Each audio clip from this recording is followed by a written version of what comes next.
There are two things you may not know about me. I'm an English professor, and I love Deltarune. Mix those two together, and you have the potential for a really annoying video essay on every theory in the world. Which I'm not going to do. I think theorizing can be fun, and for a while I had a hobby where I watched and read theories for what would be in the last few chapters. But I want to do something a little different here. I teach my students about literary analysis, but I don't want this video to be a boring lecture. So instead, I'm going to attempt to use some of my media analysis skills as I play through Chapter 5 for the first time. To be clear, this is not a Let's Play. I am going to cut together moments from my first playthrough where I speculate or have a reaction to something that I think is worth preserving. But I'm not going to post everything here for a few reasons. Number one, I'm not a streamer. If I posted the full recording here, there'd be a lot of dead space. Number two, I am playing on Steam, which is not my main file. I have 3 copies of the game. On Steam, I play through everything completely blind. I may not get all the secrets, but I can enjoy the game without the risk of having a guide spoil something for me. Then, on Switch, I do my 100% playthrough. The 100% is in quotes, which you can't see unless you have captions on. This time, I'm more willing to use a guide for anything I've missed since I already know the major plot beats. Last, on PS5, I do my Weird Route playthrough. Can you tell I'm a little obsessed yet? The point of this is going to primarily be seeing what I can figure out using my literary analysis skills. I am not aiming to quote-unquote solve Deltarune. I'm not at all confident about a lot of things. I did see a prediction template a few weeks before writing this, so I filled it out and will show it to you.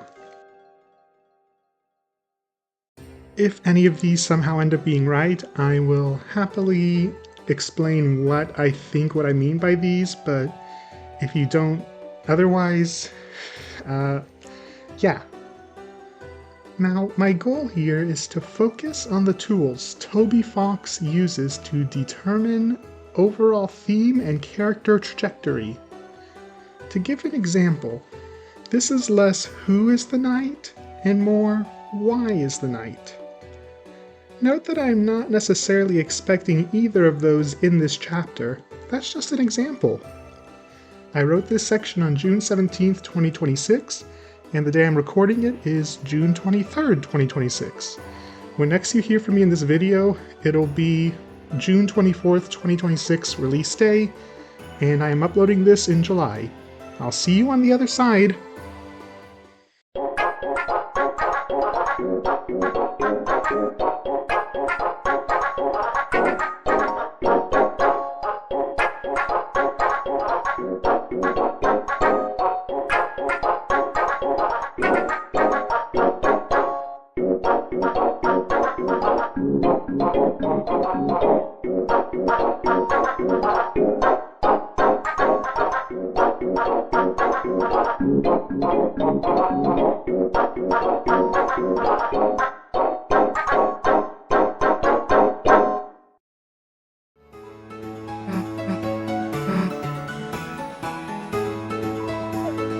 Onion. That's scary. Well.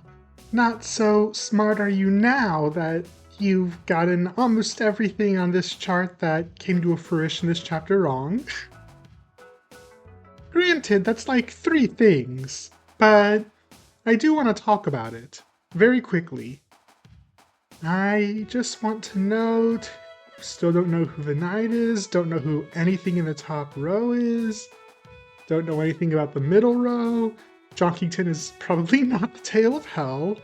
I don't even know that friend is as important as people are saying it is. For the Chapter 5 boss, I was pretty committed to Asgore, and I'm not disappointed with what we got. I did wonder what it would take to get him to fight his own child, and it turns out nothing will do that. I was also wrong on the secret boss in that I did see people predict Mad Mew Mew would return. I didn't know what to think, but because of that I cannot say I was right when there's genuinely no way to know. I don't know who or what the Forgotten Man is, and I don't know that I'm supposed to know.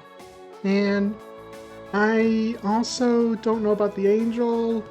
I There's a lot I don't really want to get into theorizing. I just wanted to say the one thing I was confident on, Boss Asgore, I was wrong. So, with that said, I want to talk about a few observations I had with this chapter. Then I want to talk about the two major themes that I really want to focus on.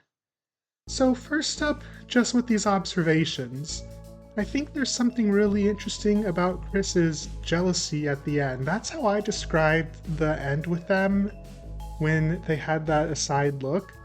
It can be seen in any number of ways.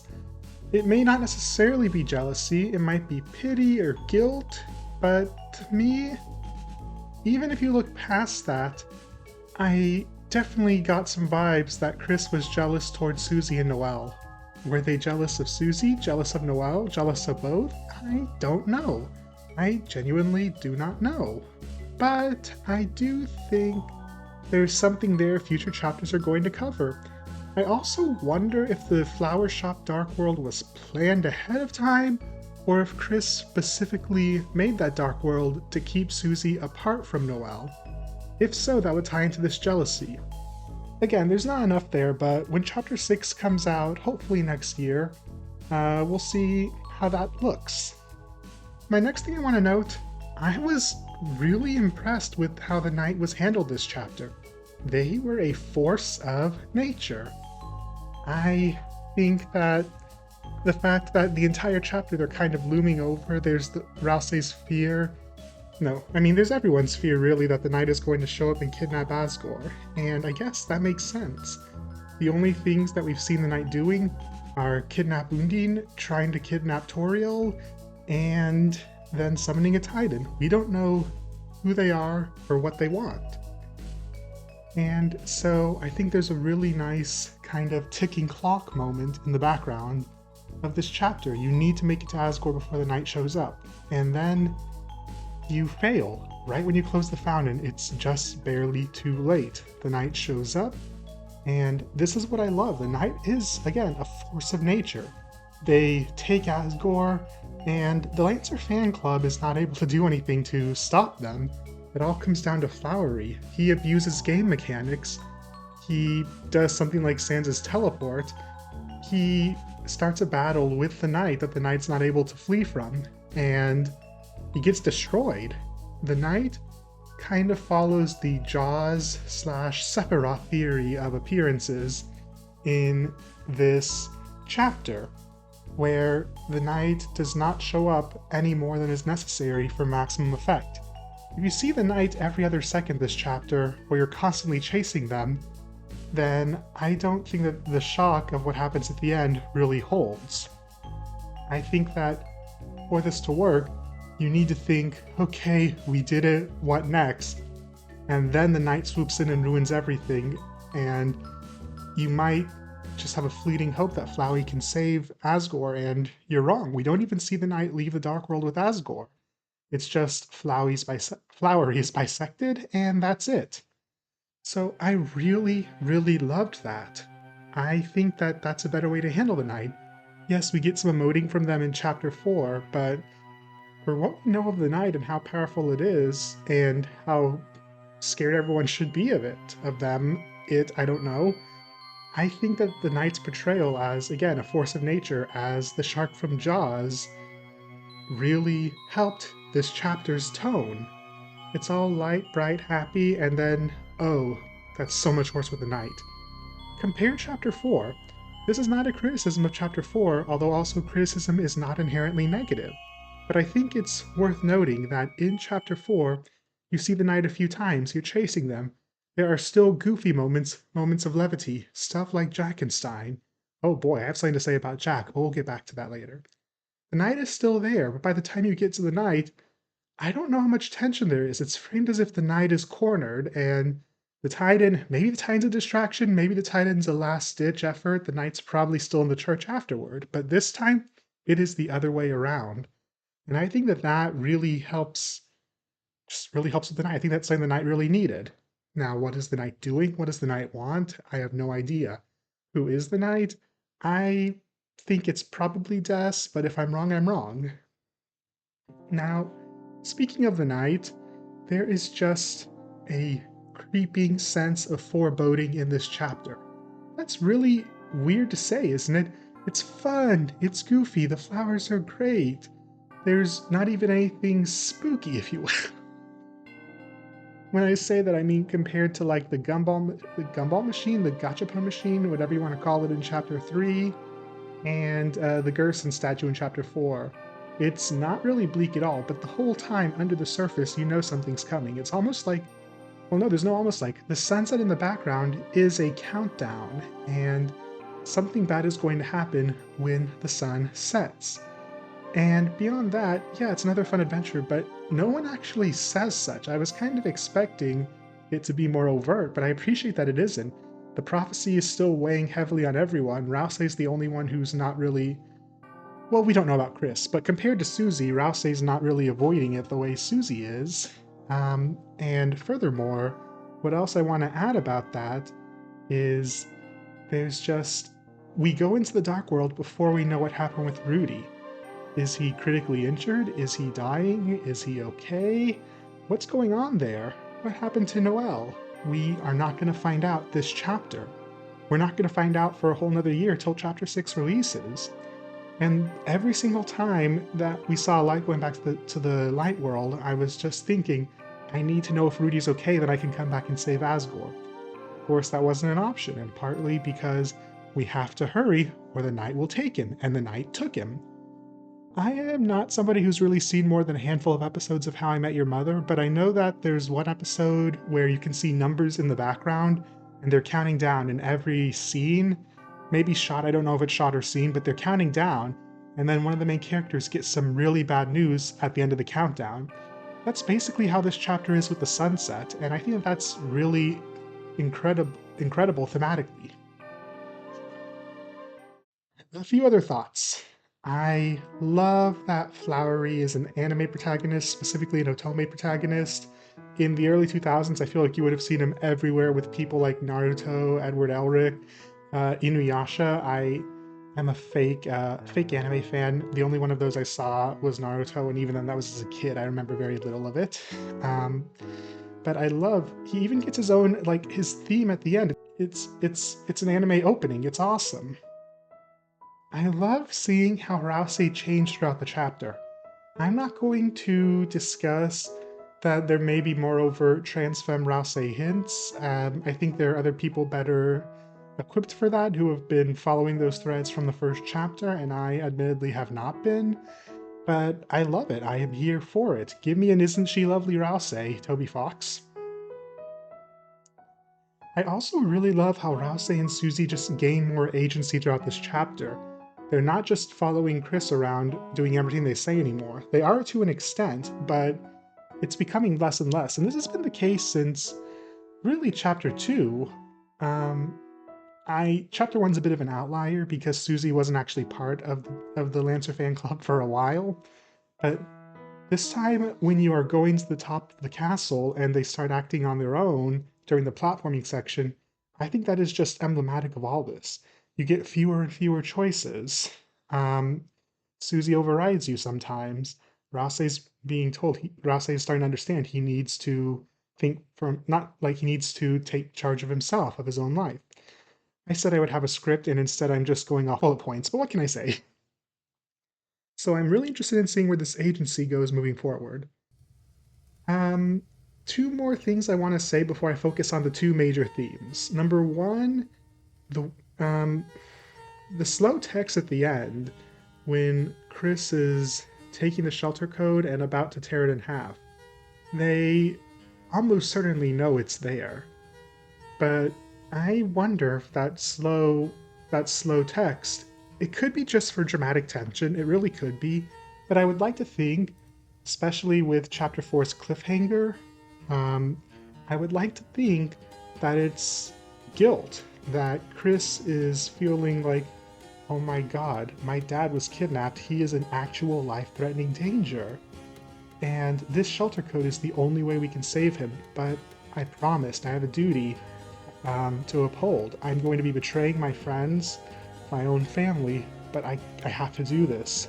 And if that's the case, if this is guilt, then I think that we can even potentially come back after the full game's out and say, oh, wow, Chris is hoping that Susie will come back in time to stop them, which is what happens. I see it as Chris has to destroy the shelter code, but really doesn't want to. I could be way off here, but that is the read I got. I also am really curious about what flowery seeds will be used for. The other thing, there is so much that's been said about the weird root. My reaction to it, having played it myself, can just be surmised as that one image of Susie and Rouse, you know the one. There is so much fascinating stuff about the weird root, and it's probably the worst I've ever felt playing a video game, which is saying something. But I think that I'm not really going to analyze the weird root in full until we get the end of it. I might do that. I'm not going to commit to something several years off, but I'm starting to get a picture of what it could be for, but I just don't know yet, so I don't want to make any assumptions yet.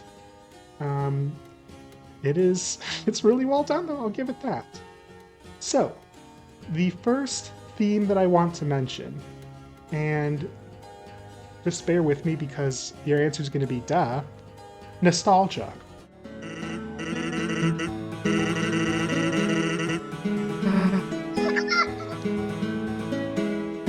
Don't forget! Undertale! No. No! No! Damn it! Not counting Castletown, here's a non-exhaustive list of references to previous chapters I got.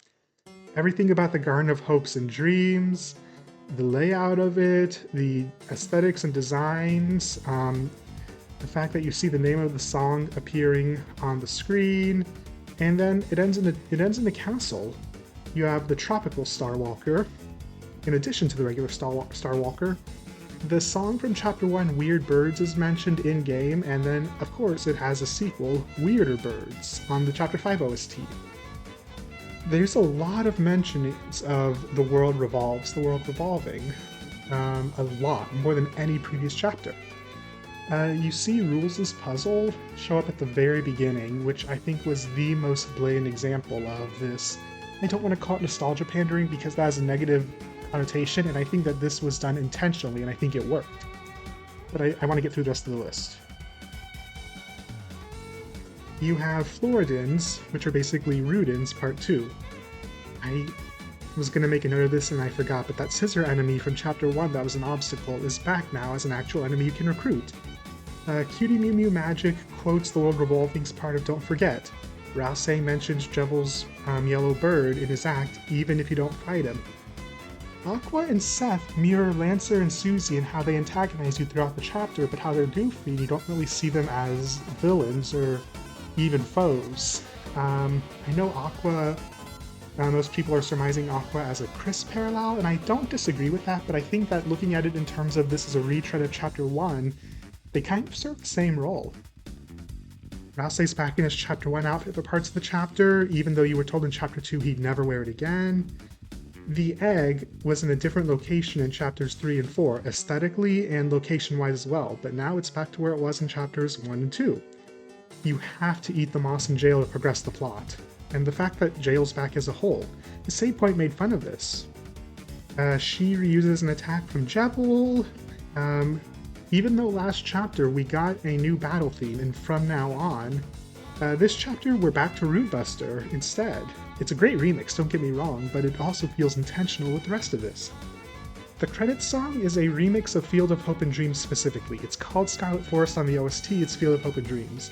This is also the case for the Forgotten Man song, which is a remix of Scarlet Forest. They're both from the piano album. They've been edited. Highly recommend the piano album, by the way. It's really nice. A little more tenuously, Quiet Glade on the soundtrack. It doesn't really sound like the song Quiet Autumn to me, but I still think you can see it as the thematic sequel. And then, Susie's date outfit is basically the thrash machine, which, I mean, yeah, they're not even trying to hide that. Chapter 2 has fewer references, but it still has some. The shopkeeper is the secret boss. She sells you the key item that you need to fight her. Hacker even gives you tips about finding the shopkeeper, just like the Spamton. The soul briefly turns yellow in the fight against Flowery before going to orange instead. Parenthood is a big part of this chapter. You have Asgore this time. In chapter 2, there's the Queen kind of fills that role a bit as an overbearing mother, and this chapter's Castletown section even kind of references that a bit. Susie will overwrite some of your choices involving your drink given the opportunity, which she does when she takes Rousey at the Path Split in chapter 2. If Rousey has the plush from chapter 2, he will actively take it out of his room and into the dark world. Butler Rousey returns, and apparently Spamton shows up in Rousey's revive animation. Sometimes it's a rare chance. I never saw it, but I believe it. Chapter 3 also has a few references, but they're there. First up, the big one is that Chris created this dark world too. I think they might have created the chapter 1 dark world as well, but we only know for sure they did for 3 and 5. The knight appears at the end of the chapter, wins a fight, cleaves the boss of the Dark World in 2, and kidnaps a Lightner. It is almost identical to Chapter 3's ending, even being after the final boss. The only difference is that this time the knight doesn't fight the Lancer fan club. That's it. The boss of this Dark World is also somebody with ties to the Dreamer family who already knows Chris, who wants to relive the past. Not as much as Tenna, but it's there, and I think the fact that Asgore's TV is flipped over even shows Chris did not want a repeat of Tenna. Asgore's flashback at the end is also framed similarly to Tenna's flashback of when everyone used to watch them together, even down to the silhouettes. This one's a little tenuous, but it did stick out to me. And then Yellow, everything about Yellow, as well as the return of Horace Rousey in a break time scene, they call back to the cowboy minigame. So those are chapters 2 and 3. There are fewer references to chapter 1, which this is mirroring, but chapter 4 has even fewer than those. You have Rousey praying for a happy ending for everyone, especially Susie, referencing the prophecy. We do finally see Jockington grow the beard. Flowery acts similarly to Gerson as a secret mentor of sorts. This is shaky because unlike Gerson, he actively opposes the group. And also it's obvious pretty quickly that Gerson's not going to be some random old guy, he's going to help you out. But I do think that there are some parallels there. Flowery and Asgore have their own cafe scene with a remix of Friends. This is extremely blatant, the second most blatant callback in this chapter to chapter 4, only under the fact that Jack returns with a "You're long" and then a hidden "You're lol." Like, yeah. Very, very few references to Chapter 4. Why is that? Well, because you have nostalgia more the farther back something is. Even if in universe it's only a few days, you're still going to feel more nostalgia for that first adventure you went on a few days ago than that one that ended almost traumatically yesterday. There are also some Undertale references. These are for the player, not the characters. Flowery, obviously with Flowey, the 6 flowers and the 6 fallen human souls. The purple soul mode returns. Chapters 2 and 4 did this with yellow and green respectively. Plus we get the orange soul mode for the first time. And pink directly references Muffet when it comes to the purple soul mode. Flower Man quotes your best friend. Asgore's physical appearance is very similar to an Undertale. Asgore's theme from Undertale gets 2 remixes. Confession from Undertale gets 2 remixes. The dating songs return. Sans' punch card, the don't forget, the most blatant one. This one is required by the plot, even in the weird route. Normal NPC, the bird, currently going around in memes as the hometown butcher, mentions G, which was the currency in Undertale. Across the street, you also have another NPC referencing fun value. And Happy Town is the name of the hometown track on the weird route. Happy Town is a song in the Undertale sound test, which is where we first heard Gaster's theme. So there are a lot of Undertale callbacks, but why am I mentioning all this nostalgia? It's not just callbacks I want to focus on. There is something else super specific with this that's going to tie all this nostalgia together. Why do this? Well, let's look at the characterization. Asgore's characterization from the start of Deltarune is about his obsession with the past. It has always been that from when we first saw him. He was trying to give Toriel flowers. He's been talking about how everything will go back to the way it used to be. he has not accepted that Toriel has moved on. And in the last chapter, he has that dialogue where he makes it clear very soon they can go back, they'll be a nuclear family again. Not his words, but yeah. This chapter, then, is all about how his flowers, especially Flowery, your dad's best friend from college, they try to provide him with that sense of nostalgia. But he can't even accept this new family. He falls back into his old habits hard. He is once again trying to relitigate the past and refuses to move on. Adam, he shuts out his new family. This is very blatantly seen, like, right before the end. He realizes after the final boss, when he sees Chris get hurt, that what he's been doing, everything that's gone wrong, even though we're not directly told this is what happened, this is how he treated his family, I should say, we understand his blaming himself for the tragedy that happened that day, that he would not let it go, that he had to prove himself, he had to bring back the past, where just bring everything back to how it was, fix everything. He finally realizes that's not going to happen. He accepts he's not going to get back together with Toriel. He wants to see his kids again, but Toriel doesn't need to join if she doesn't want to. This is a far cry from the previous chapters where he did want Toriel to join. This is the logical conclusion of this chapter's focus on nostalgia. And I think the chapter also hammers it home pretty early on too, when he tells you that Flower King was named after his history with Toriel. He literally works in a reminder of this past he's trying to get back. It is very blatantly in your face that you cannot let yourself become a victim of the past, or become a slave of the past, quite frankly. Because if you do, Asgore shows you will push everyone who cares about you away. You'll end up all alone. You need to move on. Even if this is not an ideal present, you need to accept what you do have.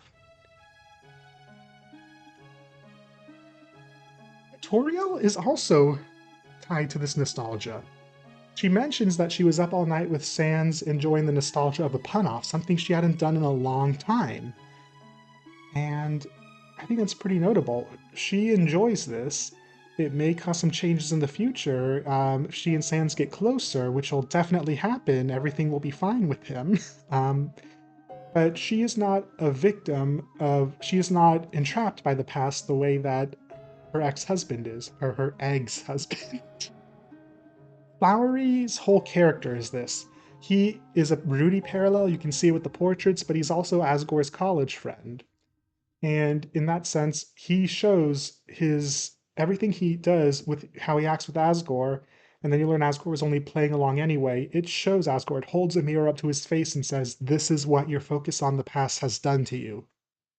Speaking of Rudy, his stubborn determination to put up all the lights.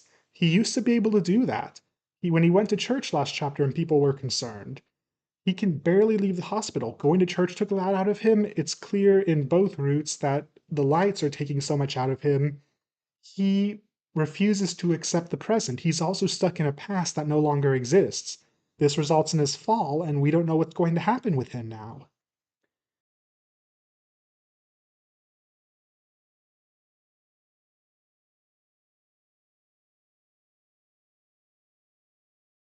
And speaking of Rudy, Noelle.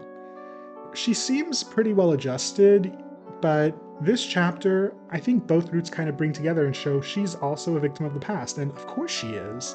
She lost her older sister when she was young. She cites the day Des left in the weird route as the day everything in her life changed for the worse. And she still wants more change. When you fail to proceed, she just laments nothing's changed. Because even going back to the past, you need to do changes to do that, even if it's not possible. But this present now is unbearable. You need to find some more change. You can't stay in this static forever. Of course, that's the irony with nostalgia. That's what it is. You're just staying in a static you were happier with, but nothing lasts forever. She's also upset if you give Tenna away in Chapter 5. Tenna used to be a constant in her life. Even though we don't know how recently she's seen him, we know he hasn't been watched in a long time. But even before and even after Des left, Tenna was there. He is the definition of nostalgia, and he's gone just like that. She's also nostalgic for childhood festivals. She's open to rekindling that nostalgia if you vote for her and Chris as king and queen instead of her and Susie, even though the whole point of that festival is she's on a date with Susie. She appears relatively well-adjusted and more focused on the future than the present, which is also its own coping mechanism. There's a lot I could talk about there. I'm not going to because I want to focus on nostalgia, but I think it's notable. She is also a victim of this. And Caddy is also tied into this. She is scared of change. When she learns that Noelle and Susie are together, like, she's out of there. And speaking of Susie, Susie continues her Chapter 4 characterization. She wants everything to stay the same forever. There are some changes, but she is exceedingly happy. Her status quo at the end of Chapter 5. It hurts Chris. It might be hurting her, which I'll get to soon, but she is very happy with it. If you just add Noelle into her status quo as is, she does not want there to ever be a change, which, again, there's going to be some tension there moving forward. That is the polar opposite of what Noelle wants. Then you have Toby Fox's promotion of this chapter, one last fun adventure before the sun goes down. It mirrors this. Enjoy the present while you can, because things are going to change. You're going to want to come back. You're going to miss it. Toby is saying at some point where we are now will be the nostalgia, so enjoy it while you can. And I think that the irony in this, in all of this, the coda to all of this is Jockington. That's not a joke. Jockington's beard, when it grows, it cannot be undone. Jockington's beard has grown. There is no returning to the past. You can try to change this, what the situation looks like now, but you cannot actively go back. You cannot undo what has happened. You can try to put your pieces back in place, but it's not going to be the same. Things have changed. So this brings me to my conclusion for this first part about nostalgia. Does this mean the theme of Chapter 5 is that nostalgia is bad? Well, of course not. Of course that's not the theme. If you had fun playing, or if you had fun seeing any of these references, experiencing Chapter 1 again but with a higher presentation, quality of life, more music, seeing how the characters grew, then the nostalgia worked. But if Chapter 5 were just nostalgia with nothing else, it wouldn't be able to have an identity of its own. It would be painful, even. And this, again, is the point of Asgore's arc. You can appreciate and respect the past, but you can't let the past rule you. Now, the other thing I want to really focus on for this is, I think this is the other major theme of this chapter. It's been a theme of the game so far, escapism. I didn't think it'd be a cooldown.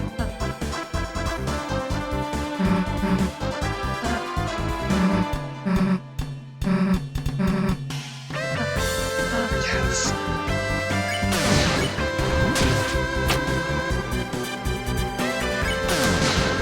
That music drop is so fucking good.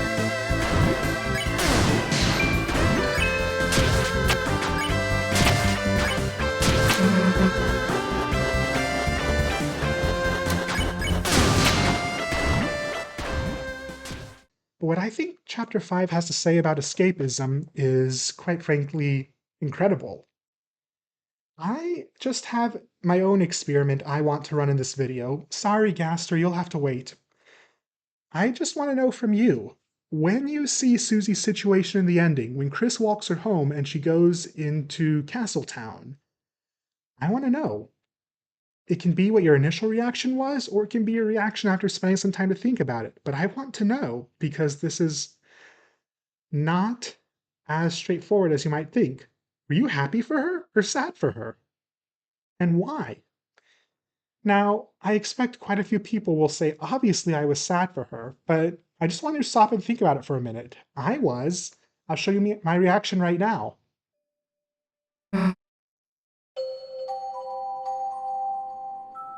Oh, when she said home, she meant the... Let's see.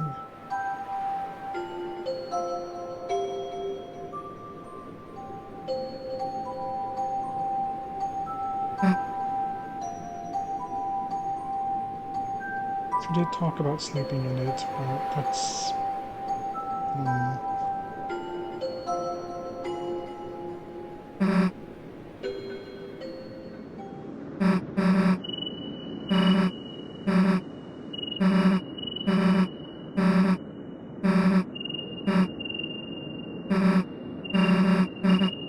yeah.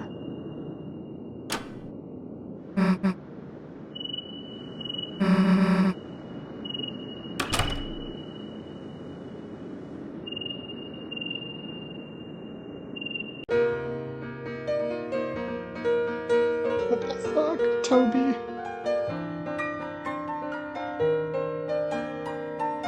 You can't just end it there. I feel empty. Hopefully that was clear. But I just want you to think about this. This is, to me, what literary analysis is about. First, I want to talk about why we might be sad or happy for her, because again, I have seen people on both sides. Well, she's in a closet. It's real, quote unquote, but it's temporary, right? It's not good for her. The dark world, we are told, will ultimately kill the flowers. Who's to say it won't be the same for her? She is throwing away what she does have in the real world. Yes, there's a lot of bad there, but there's good too. And she's losing it. She is falling victim to escapism. But if you're happy for her, it is still unambiguously real. She's not imagining things. This world is real. The inhabitants in it are real. Rouse is very clearly real at this point. Susie has found friends, family, a home. She could not be happier. She hasn't completely lost her grip on reality. Her friendship with Chris is still there. She has a girlfriend now in Noelle. So, yeah, you can absolutely feel happy for her when you see this. It's gotta be better than whatever her home life is. Now, I'm mentioning this because how you interpret this also ties into how you will interpret Chris's reaction at the end. Do they pity Susie? Are they jealous of Susie? Are they pining after Susie? We're not going to know for sure until the next chapter. It's beautifully ambiguous. But I think your read of Chris will tie into your read of Susie's situation. And this ties into the credits theme. Again, it's called Scarlet Forest, but it is a remix of Field of Hopes and Dreams. It makes it feel like we have come full circle. Susie, at the beginning of the game, was the friendless bully everyone feared. Again, we know her home life is pretty bad, we just don't know to what extent. But now, she has pretty much everything she's wanted. A home, friends, a girlfriend she's going to introduce all this to, and a close companion in Chris. There's an asterisk, of course, because your interpretation on her friendship with Chris also depends on if you think she knows Chris made the Dark Fountain. This could be the ending of the entire game, and it is framed as such. This is the first chapter to not end on a cliffhanger whatsoever. I've seen some arguments that Chapter 4 doesn't, but I think Chris's decision to go out the window to confront Susie, the Don't Forget You Promised, and the fact that we don't know the final prophecy, I think all of those make Chapter 4's ending a cliffhanger, even though we don't get resolutions to any of them this chapter. Still a cliffhanger. Anyway, that's a tangent. Chapter 5 is the only chapter not to end with a cliffhanger whatsoever. Of course, there's still more. We have more loose threads. The Knight is kidnapping people. We don't know how the prophecy ends, just that it's bad, and Susie and Rouse want to stop it. Hopefully Chris too. So, yeah, there's still loose threads, but it's not, oh my god, what is going to happen next? It's not, Chris is their own person, has a knife. It's not, hold on, Chris made a dark fountain. It's not, what do you mean Chris can go in the shelter? And it's not, what's Chris going to do with Susie? What did Chris promise? Who's on the phone? It comes down to how you feel about Susie's situation. That is what makes this chapter. Do you feel happy as the credits music plays, or do you feel somber, maybe even scared? This parallel is what I want viewers to take away from the situation. The main themes of nostalgia and escapism, how you view them, is in the eye of the beholder. Is this chapter saying nostalgia is good or bad? I think it's more nuanced than that, but you may not, which is fine. What is this chapter saying on escapism and how you should feel for Susie? Up until we have future chapters, all we can do now is interpret things as we have them. It's ambiguous. And one last note I want to end on. Once we learn what the final prophecy is, it will completely retextualize this ending. Is the final prophecy that Lightners can't travel to Castletown anymore? Is the final prophecy a horrible fate for Chris, Susie, and or Rousey? We have hints for what it is, but we still don't actually know. Susie knows, Rousey knows, I think it's extremely likely that Chris knows. Once we find out, that will tell us more about this ending, whether we can recontextualize it as a denial of reality or a somber acceptance of the future. This ambiguity of not knowing for now is the point. We don't know what Rudy's situation is. We don't know who is next on the Knight's list, if they even have a list. We don't know how Noelle will react. We don't know what'll happen with Chris when the other shoe drops and their true allegiances come to light. We are left with all these questions, but it's not a cliffhanger for once. We just have to sit and think about the ending. There will eventually be an objective answer once we have more of Deltarune, but until then, we have to come up with that answer ourselves. And I think that's beautiful. Thank you so much for watching. I would love to discuss this with you. Like I said, I am a professor, and I really, really enjoy literary analysis because of stuff like this. I think a lot of people just get worked up in, I have to write an essay, this is terrible. But I really love actually digging into this, reading between the lines, trying to understand what it's saying. So I'd love to hear from you.